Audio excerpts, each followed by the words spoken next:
I will make a challenge for you guys. And this is a big challenge here. Highlight one problem in today's society that Islam doesn't solve. Just one. I'll tell you, doesn't solve. One problem.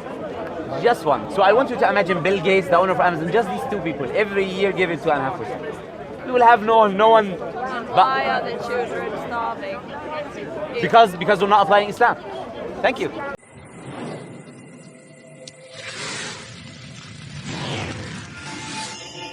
Bank, make money, you'll be the richest man in the world. No one will be able to kill you or do anything. Nothing bad will ever happen to you. You know everything, right?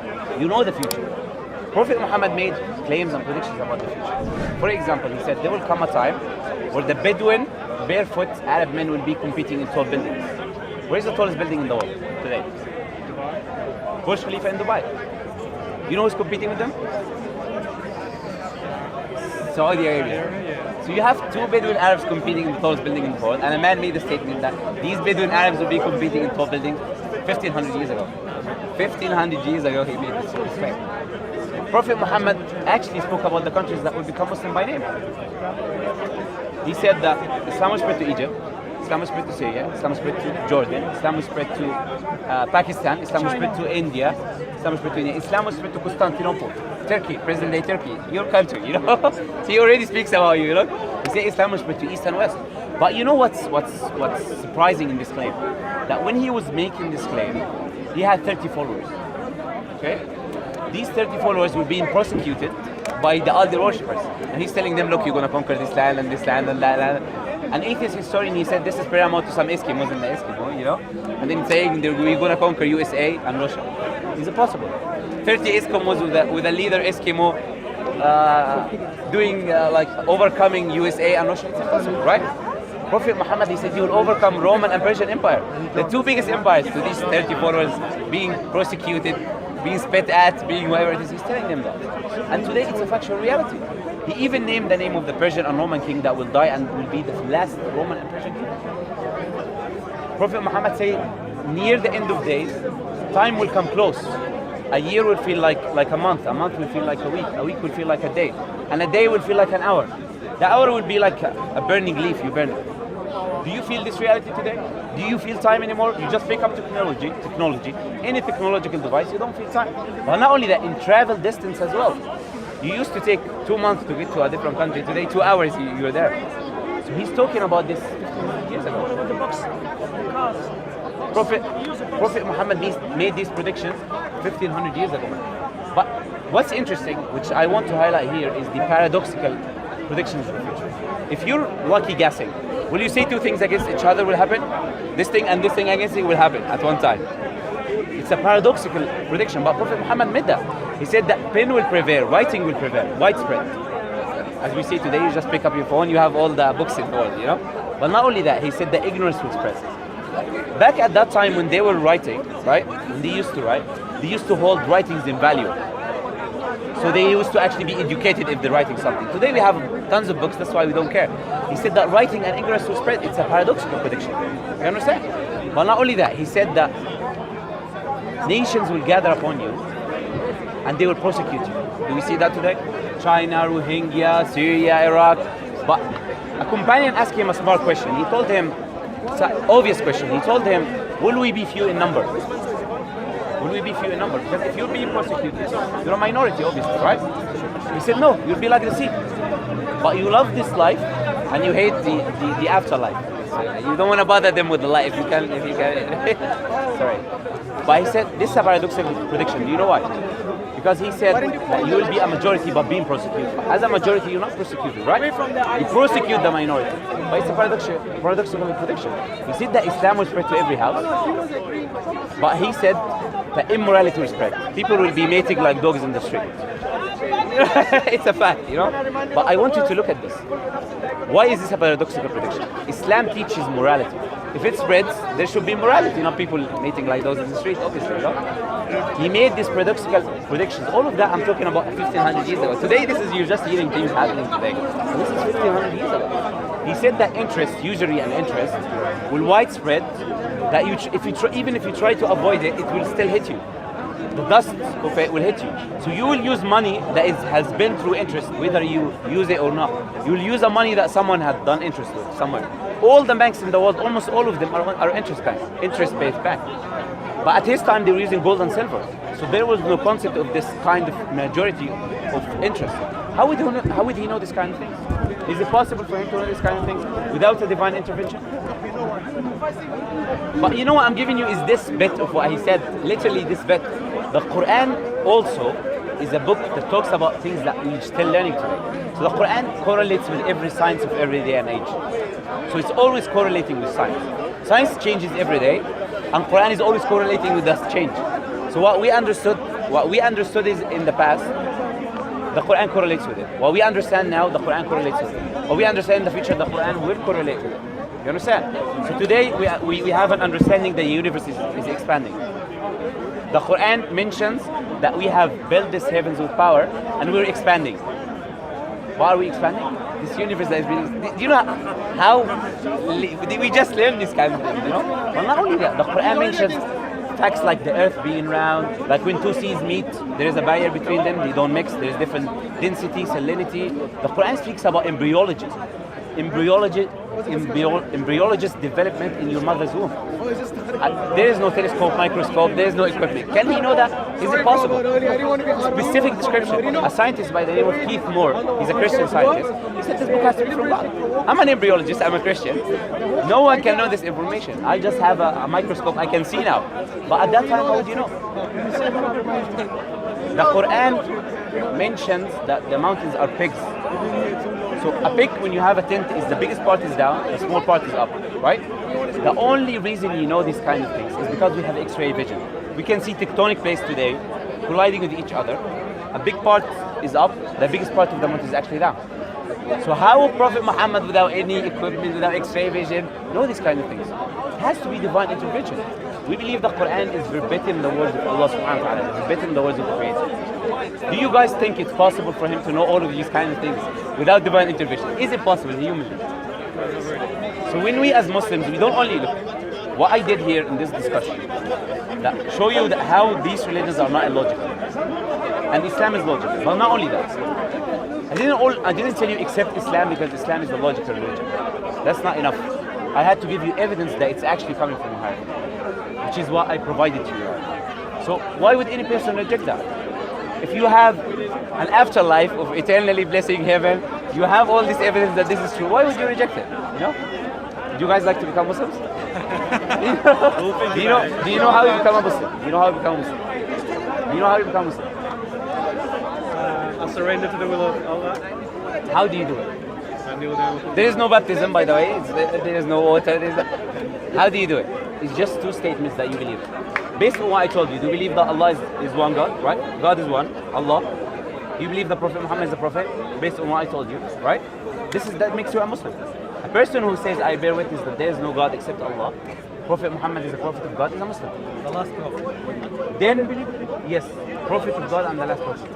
If you believe that, you're a Muslim. Then you take everything step by step. You research, you take your time researching, you learn to pray. This is all comes.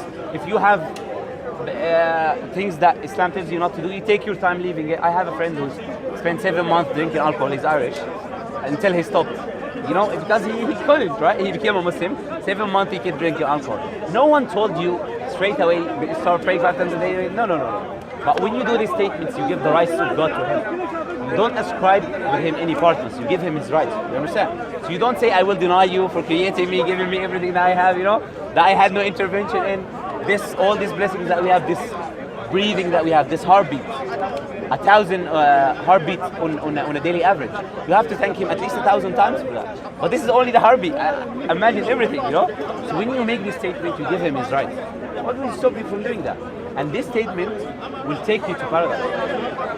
If you die upon this statement, it will take you to paradise. But if you make wrong things and sins, obviously if you don't repent from them, you don't return the rights to people, you will be punished for them, but you will enter paradise. You know why?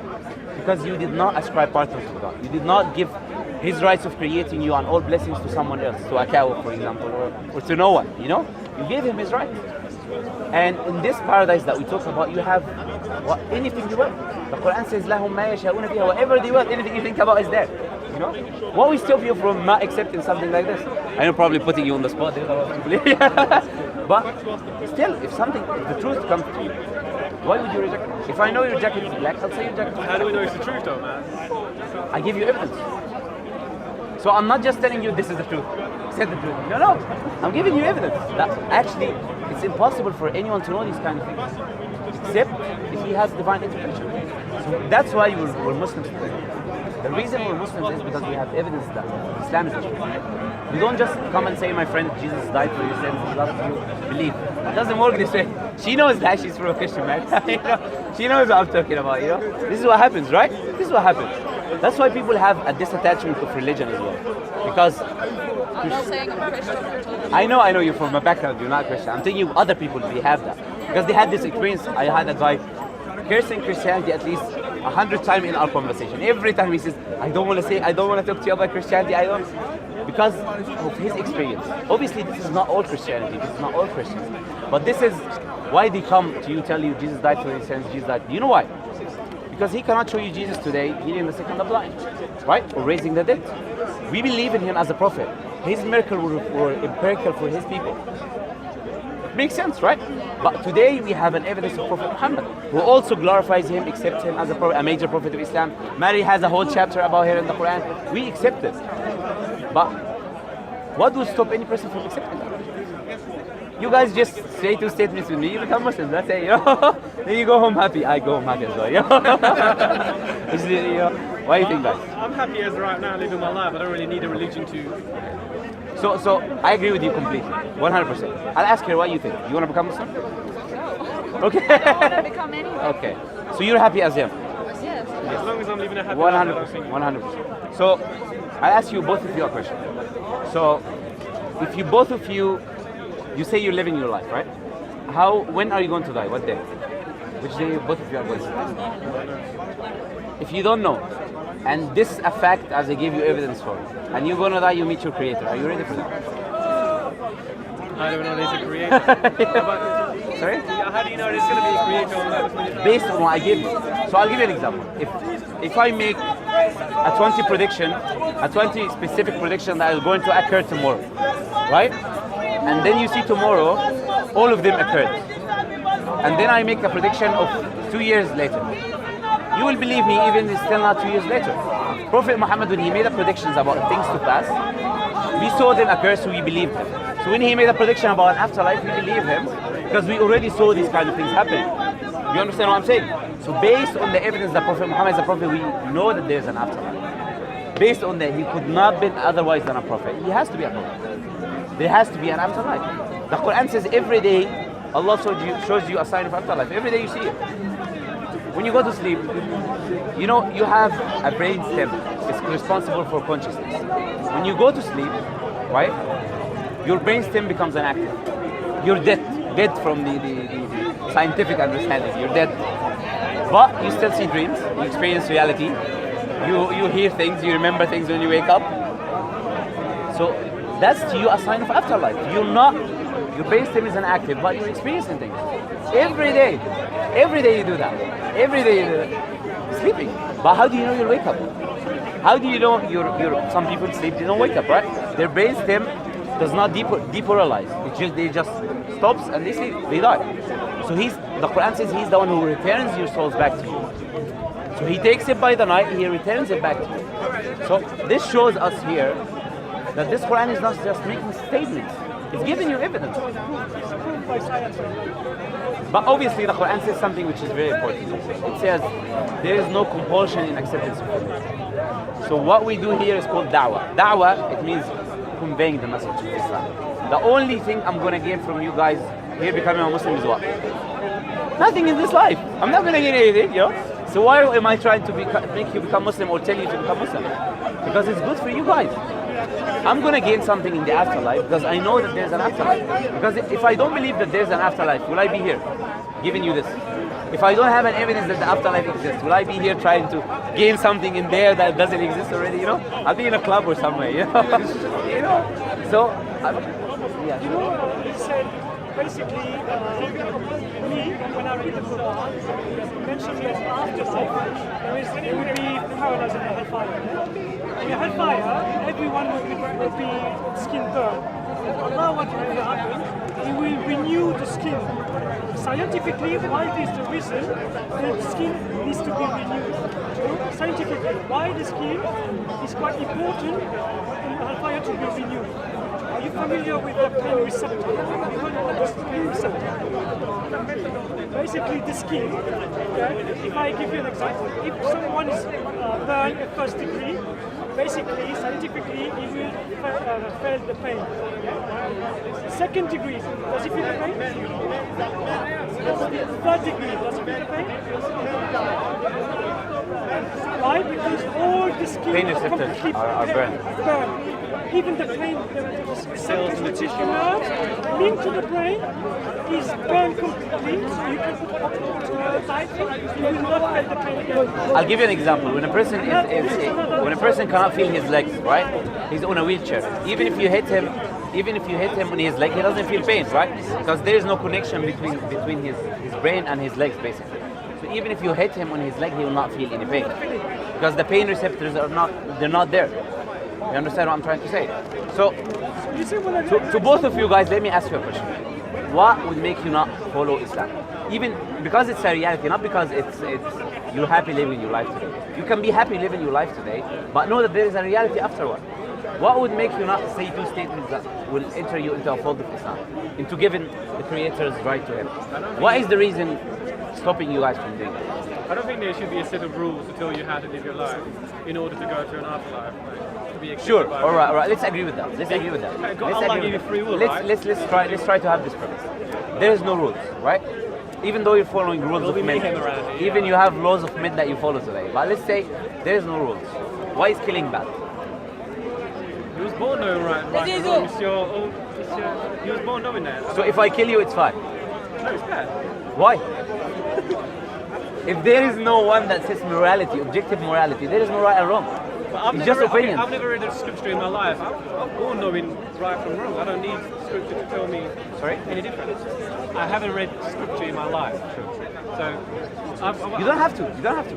If you died before hearing the message of Islam, you have a different test on the Day of Judgment. But today you have the message of Islam. I'm giving you the message that is as a guidance for you, something that is guiding you. I will make a challenge for you guys. And this is a big challenge here. Highlight one problem in today's society that Islam doesn't solve. Just one. I'll tell you, doesn't solve. One problem. Just one. Because Islam claims to be the guidance for mankind. Sorry? science problem. What do you mean by science problem? I mean a society problem that Islam doesn't solve. Islam is not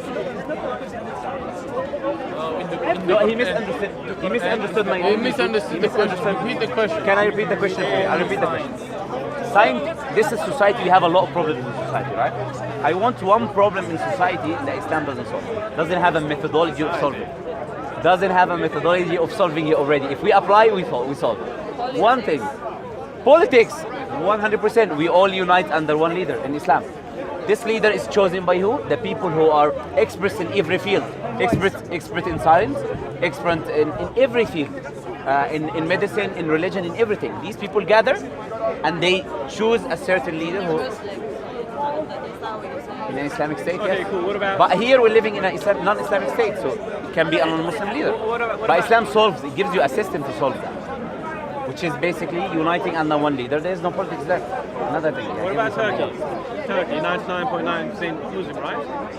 I don't know the percentage. You might know, you're from there. Yeah, so what about the leader that's there right now? That's looking Erdogan. up. Erdogan, Yeah. So you agree with his... I don't agree with any Muslim leader completely. What I say is there is no Muslim leader today who follows Islam completely, and none of them claim that. Even Saudi Arabia, they don't claim that they're implementing Islam. That's why we have societal problems there. If this is what you're going to mention, the reason we have is because they're not applying the system.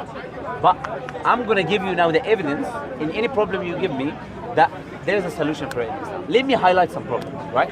There's a lot of problems. I don't see how you guys come. There's a lot of problems. We're all problems here, you know. So look, I'll give you some. Alcohol, gambling.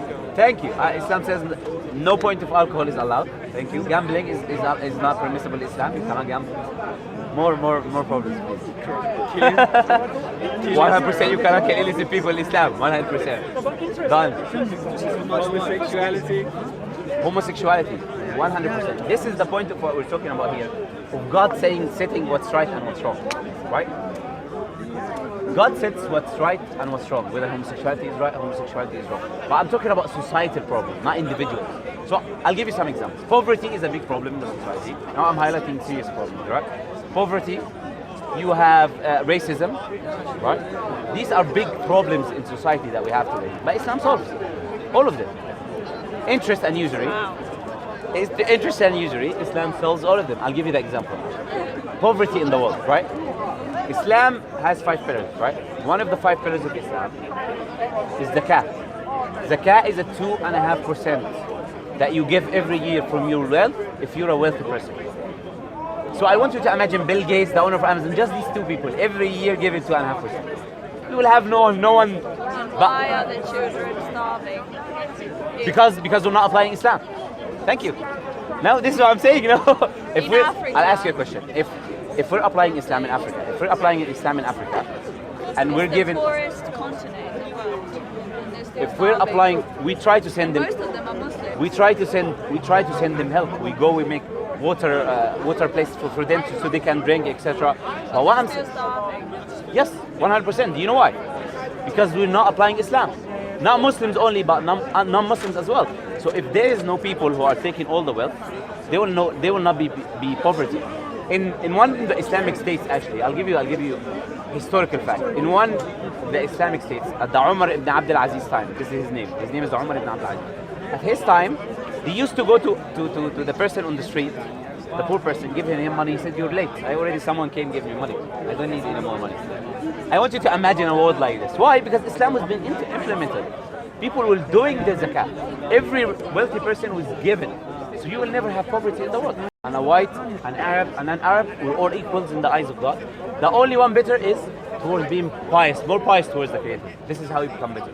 The Quran says we have made you into different nations and tribes, so you can get to know each other. The best amongst you is the one who is more pious towards the Creator. In every prayer in Islam, we're all standing in one line. The janitor next to the owner of the country, the company next to the boss, next to this person, next to the president even. The person who leads the prayer is the one who memorizes more Quran. No racism. Pilgrimage, everyone goes wearing the same dress, performing the same actions, black, white, Jew, non-Jew, whatever it is, you perform. So Islam kills all of these societal problems that you see. Why? Because it claims to be a guidance. So why would a logical person reject a guidance? Why would you reject something which is good for you? Because if Islam is coming from an all-knowing, all-wise source, obviously it will be a solution for the problems in society. But you will not find the solution in other religions. What I would say is That I was giving you right now. So in Christianity, for example, you have Irish, black church, white church, Irish church. You know that. You know that. You should know that. But not only that. In other religions, the priest is always up here, and the people taking the lecturers down. Why? Why is he not on the same level with them? So you will find certain things in different religions you will not find in Islam. Christianity tells you give charity, but what amount of charity? Whenever you will, £1, half a pound, £0. So it doesn't solve any problem. But Islam comes and solves problems in society. It's a guidance for you. So if we don't, this is what I want to highlight. Why would a person go to hellfire? I'll give you the criteria in Islam where a person will go to hellfire. And here's the message of Islam. It makes sense. He knows that it has to be from God, right? He rejects it, and then he dies upon it. Why? Because if I don't follow the rules of Islam, for example, I drink alcohol. What I'm doing here is I'm harming myself, but not only that, I'm harming other people. I'm becoming unconscious. I'm hitting people. Some guy spilled drink on me 2 days ago. You know, you spill drinks on people. You hit people. You might kill people driving, right? You kill yourself. So you harm other people and yourself. When you don't follow the guidance, it's not only limited to you. You also harm the society. That's why Islam has to confine these kind of things, because it's societal and individual law. It's not only for you, but it's for your betterment. So why wouldn't you follow something like this? What I would say, guys, is if you love your mother, would you find it difficult to say I love you? As well as Would I If say you that love again? your mother, would you find it difficult to say I love you? No. The same. If you obviously appreciate what God has given you, you say all praises belongs to Him for giving us earth and all of these sustenance that we have, and all of these health even. So what's wrong with saying I believe in you, I accept you? Yeah, but he's not sure. All praises belongs to you. No, we already went through this point. through We already went this point. Yeah. With this point. So that's what I told you. you're If just I believe affirming rejected is that. black, I'll say rejected is black. You're Why affirming do what I you want have to say it? already. Yeah. But we don't want to feel like we're pressurizing you. This is the point that I want to highlight. I don't want to feel like I'm pressurizing you. It has to be your own choice. Right? It has to be your own thing. I'm just giving you the rationality. Why would someone reject that? You know? I'm surprised why would someone reject that. I believe it's hard as well. It's okay, I keep doing it, keep falling. So I believe if something is rational to me, logical to me, I should accept it, right? So why you guys do? What's you think is pointing you out? You know, we believe in also in devils, right? We believe in Satan. So will Satan come? He does not control a person. You know what he does? He whispers in your ear. He tells you, do this first. Don't accept Islam now. Do some research. No, you don't know anything yet. He will come. He will tell you this. And I know because he has certain steps that he always. I'm telling you, he's already there. He's already trying to do this kind of thing. So you know why? Because he's going to hellfire. He wants to take you with him. Why would I be alone? Come with me. You know. I'm trying to tell you, don't go with him. You need a chance to go to heaven. Sorry. They give you the chance to go to heaven. I have been given the chance to see the truth, but I had to take the choice of accepting it. I'm not saying I'm going to heaven. No Muslim can say he's going to heaven. You have to die upon Islam to go to heaven. You don't just live as a Muslim one day, then you go to heaven, right? You have to die in Islam. It's a blessing given to you. So why would you reject a blessing coming to you? I know you don't have any reason, but why? Are you ready to say this testimony? Research when you're ready to say this testimony. Yeah, 100%. I don't want to push you. You want to convert or not? Come on. No, it's easy. But it is. Look. Let me say one thing. You just People deflect and affirm. think converting is something that is gonna change your life today 100%. No. When you tell her convert, for example, I know you're already having this concept that you think you convert, a lot of things is gonna change your life today, tomorrow, khalas. That we say khalas, that's it, you know. A lot of things is gonna change. No, it's a step by step. It's just a first step that you do, then you take the time. We say even revert. We believe a person is born a Muslim. We believe a person is born a Muslim. Yeah, it's Oh, yeah, so because he said convert, I just So what it is when you say the testimony, you say La ilaha, there's no God worthy of worship, so you negate all forms with God. All illogical God. And then you affirm the truth. I'll tell you what, if you try to say it, see how you feel. Just try. Say what? Try to say the words and try to see how you feel. What do you think? What do you have to do? I'll say what? Say what? The statements that to become a Muslim. That you are, I bear witness that there is no God except Allah. From In English or in? I'll tell you, you say after me. No, I'm good. Why are you so afraid of doing So it? you already believe in God. Yeah. I'll say in Arabic, but not. Try how you feel. Try how you say it in Arabic. Say it in Arabic. You can't say it in Arabic. Say it in Arabic. It's alright. I'm good, man. I'll say. We're having No, see how you feel. It's good. You know what I was going to say? You already believe in God. You said you believe in God. Great. So all you say is I'll be I'll say it inside of me. Do you know who's stopping you from just saying it? I was telling her, Satan will come to you. He will tell you, research more, and she will have this thought. I know she was having this thought. Do you know how I know? Through the experience that I have with people like yourself. They always have the same. No. That when I offer Islam to them, always the same ideas come. Always the same ideas. For example, no, do some more research. No, man, come on, you're not going to change all your life. Your family, how is your family going to react to that? He comes, he gives you the certain set of ideas. But if you're going to say it inside of you, why you don't say it outward as well? Why you're letting him win, you know? Okay, That's what I said. I want to push you. But there is a friend of mine who was pushed a bit as well to say it. But he said, if you didn't push me that day, I would never have it. But he said it's the biggest blessing in his life that he said it. But just because when he said them, how he felt. And when you try to practice Islam, how you feel. Cool. I knew that he was going to say that. are you shy? No, it's not about shyness. That's all right. Do you have guys? Do you guys have any? Do you guys have any questions about Islam? maybe even Does it make sense, first of all? Does it make sense? Misconceptions, questions. logically it makes sense. No, because I haven't read the Quran and all those things that you said. I can't really Does say yeah. anyone I have the believe it. Quran, guys? Does anyone have the You Quran? can get It's you fine. Quran Do you want one? Do you want one to We're read? gonna go, man. Oh, sure. It's alright. You don't have any There's a questions, right? Quran on. Is the brother still there? I don't know. They might be. Anyways, it was nice talking to you guys. I'll see you around. Thank you. See you. Okay.